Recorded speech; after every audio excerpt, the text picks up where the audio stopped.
ನಮಸ್ತೆ. Personality development and holistic personality ಆಗಬೇಕು ಅಂತಂದರೆ ನಾವು ಸಾಮಾನ್ಯವಾಗಿ ಇಂಗ್ಲೀಷ್ ಸಾಹಿತ್ಯದಲ್ಲೇ ಸಿಗುತ್ತೆ ಅಂತಕ್ಕಂಥ ಒಂದು ಮೂಢನಂಬಿಕೆ ಇದೆ. ವಾಸ್ತವವಾಗಿ ಏನು ಅಂದರೆ ನಮ್ಮ ಕನ್ನಡ ಸಾಹಿತ್ಯದಲ್ಲಿ ಹಲವಾರು ಅದ್ಭುತವಾದ ಕವನಗಳಿದೆ, ಕವಿಗಳಿದ್ದಾರೆ, ಲೇಖಕರಿದ್ದಾರೆ. ಅವುಗಳನ್ನು ಪರಿಚಯ ಮಾಡತಕ್ಕಂಥ ಒಂದು ಜವಾಬ್ದಾರಿ ಕನ್ನಡಿಗರಾದ ನಮ್ಮೆಲ್ಲರ ಮೇಲಿದೆ ಅಂತ ನಾನು ಭಾವಿಸಿ ಇವತ್ತು ಒಬ್ಬ ಕವಿಯನ್ನು ಮತ್ತು ಅದನ್ನು ಒಂದು ಕವನವನ್ನು ತಮ್ಮ ಮುಂದೆ ಪರಿಚಯ ಮಾಡಿಕೊಳ್ಳಿಕ್ಕೆ ಇಷ್ಟಪಡ್ತೇನೆ. 13ನೇ ಶತಮಾನದಲ್ಲಿ ಪಾಲ್ ಕುರಿಕೆ ಸೋಮನಾಥ ಅಂತ ಇವತ್ತಿನ ಗದಗ ಜಿಲ್ಲೆಯ ಲಕ್ಷ್ಮೇಶ್ವರ ಇದೆಯಲ್ಲ, ಅಲ್ಲಿ ಹುಟ್ಟಿ ಬೆಳೆದಂಥ ಒಬ್ಬ ಕವಿ. ಆತ ಸೋಮೇಶ್ವರ ಶತಕ ಅಂತಕ್ಕಂಥ ಒಂದು ಪುಸ್ತಕವನ್ನು ಬರೆದಿದ್ದಾನೆ. ಅದರಲ್ಲಿ ಸುಮಾರು 108 ಕವನಗಳಿದೆ. ಆ ಕವನಗಳೆಲ್ಲ ಮನುಷ್ಯನ ಜೀವನ ಕೌಶಲ್ಯಗಳನ್ನು ಹೇಗೆ ಅರ್ಥ ಮಾಡಿಕೊಂಡು ಪರಿಪೂರ್ಣವಾದ ಸಮಗ್ರ ವ್ಯಕ್ತಿತ್ವವನ್ನು ಬೆಳೆಸ್ಕೊಳ್ಳಿಕ್ಕೆ ಸಾಧ್ಯ ಇದೆ ಅನ್ನೋದ್ರ ಬಗ್ಗೆ ಮತ್ತು ನೈತಿಕವಾದ ಮಾನವೀಯ ಮೌಲ್ಯಗಳನ್ನು ಒಬ್ಬ ವ್ಯಕ್ತಿ ಅನುಷ್ಠಾನಗೊಳಿಸಬೇಕು ಅನ್ನೋದ್ರ ಬಗ್ಗೆ ಈ ಎಲ್ಲ ಕವನಗಳಲ್ಲಿದೆ. ಇವತ್ತು ಒಂದು ಕವನವನ್ನು ನಿಮಗೆ ಪರಿಚಯ ಮಾಡಿಕೊಡ್ತೇನೆ. ಮೊದಲು ಅದನ್ನು ಓದ್ತೇನೆ, ಅನಂತರ ಅದರ ಅರ್ಥವನ್ನು ತಿಳ್ಕೊಳ್ಳೋಣ. ಕೆಲವಂ ಬಲ್ಲವರಿಂದ ಕಲಿತು, ಕೆಲವಂ ಶಾಸ್ತ್ರಗಳಿಂದ ಕೇಳುತ್ತಂ, ಕೆಲವಂ ಮಾಳ್ಪವರಿಂದ ಕಂಡು, ಕೆಲವಂ ಸುಜ್ಞಾನದಿಂ ನೋಡುತ್ತಂ, ಕೆಲವಂ ಸಜ್ಜನ ಸಂಗದಿಂದರಿಯಲ್ ಸರ್ವಜ್ಞನಪ್ಪಂ ನರಂ, ಫಲವಂ ಪಳ್ಳ ಸಮುದ್ರವೈ ಹರಹರ ಶ್ರೀ ಚನ್ನ ಸೋಮೇಶ್ವರ ಅಂತ ಅವರ ಅಂಕಿತ ನಾಮ. ಹರಹರ ಶ್ರೀ ಚನ್ನ ಸೋಮೇಶ್ವರ ಅಂತಕ್ಕಂಥದ್ದು ನೋಡಿ. ಒಬ್ಬ ವ್ಯಕ್ತಿ ಪಾಂಡಿತ್ಯವನ್ನು ಪಡಿಬೇಕಾದ್ರೆ, ಜ್ಞಾನವಂತನಾಗಬೇಕಾದ್ರೆ, ವಿವೇಕವಂತನಾಗಬೇಕಾದ್ರೆ, ಸಮಗ್ರವಾದ ವ್ಯಕ್ತಿತ್ವವನ್ನು ಹೊಂದಬೇಕಾದ್ರೆ ಹೇಗೆ ಒಬ್ಬ ವ್ಯಕ್ತಿ ಪ್ರಯತ್ನ ಪಡಬೇಕು ಅಂತಂದರೆ, ಕೆಲವಂ ಬಲ್ಲವರಿಂದ ಕಲಿತು.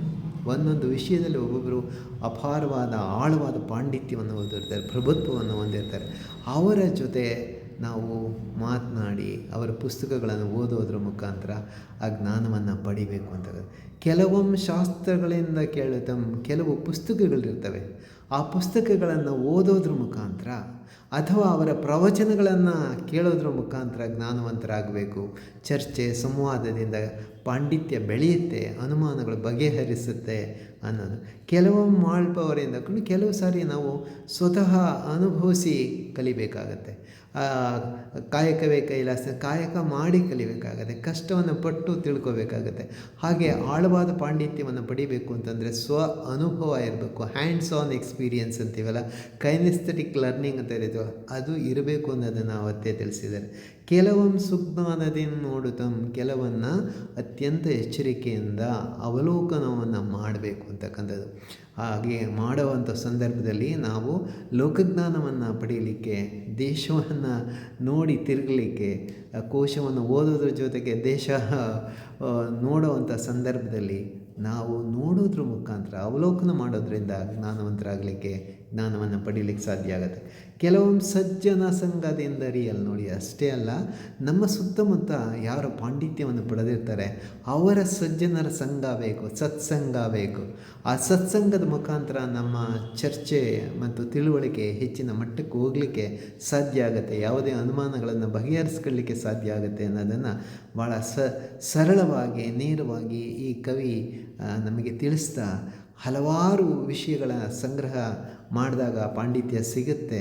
ಒಂದು ಸಾಗರ ಆಗಬೇಕು ಅಂದರೆ ಸಾವಿರಾರು ಸಣ್ಣ ಹಳ್ಳಗಳು ಸೇರಿ ನದಿಗಳು ಸೇರಿ ಒಂದು ಸಾಗರ ಆಗುತ್ತಲ್ಲ, ಹಾಗೆ ಜ್ಞಾನವನ್ನು ವಿವಿಧ ಮೂಲಗಳಿಂದ ಪಡೀತಾ ನಾವು ಜ್ಞಾನದ ಸಾಗರ ಆಗಬೇಕು. ಅದು ಸಾಧ್ಯ ಇದೆ. ಜೀವನ ಮೌಲ್ಯಗಳನ್ನು ಬೆಳೆಸ್ಕೊಳ್ಳಿಕ್ಕೆ ಸಾಧ್ಯ ಇದೆ ಅನ್ನೋದು ಪಾಲ್ ಕುರಿಕೆ ಸೋಮನಾಥನ ಒಂದು ಮನವಿ ಇದೆ, ಆಗ್ರಹ ಇದೆ. ನಾವು ಇದೇ ರೀತಿಯ ಪದ್ಯಗಳನ್ನು ಮತ್ತು ಲೇಖಕರನ್ನು ಕನ್ನಡದಲ್ಲಿ ನಾನು ಪರಿಚಯ ಮಾಡ್ಕೊಳ್ಳಿಕ್ಕೆ ಪ್ರಯತ್ನ ಪಡ್ತೇನೆ. ತಾವು ಕನ್ನಡಗೆರೆ ಆಗಿದ್ದರೆ ದಯವಿಟ್ಟು ಎಲ್ಲ ಕನ್ನಡ ವಿದ್ಯಾರ್ಥಿಗಳಿಗೆ, ಶಿಕ್ಷಕರಿಗೆ ಇದನ್ನು ಫಾರ್ವರ್ಡ್ ಮಾಡಿ, ಲೈಕ್ ಮಾಡಿ, ಶೇರ್ ಮಾಡಿ. ಮತ್ತು ಇದೇ ರೀತಿಯ ಕವನಗಳು ನಾನು ಅಪ್ಲೋಡ್ ಮಾಡ್ತಾ ಇರೋದರಿಂದ ತಮಗೆ ಈ ಚಾನಲ್ಗೆ, ಡಾಕ್ಟರ್ HS ನಿರಂಜನಾರಾಧ್ಯ ಚಾನಲ್ಗೆ ಸಬ್ಸ್ಕ್ರೈಬ್ ಆಗಲಿಕ್ಕೆ ನಾನು ಮನವಿ ಮಾಡ್ತೇನೆ. ಹಾಗೆ ಬೆಲ್ ಐಕಾನ್ನ ಪ್ರೆಸ್ ಮಾಡಿ. ಇದೇ ರೀತಿಯ ಮಾಹಿತಿ ಬಂದಾಗ ತಮಗೆ ನೇರವಾಗಿ ಸಿಗಲಿಕ್ಕೆ ಸಾಧ್ಯ ಆಗುತ್ತೆ. ನಮಸ್ತೆ.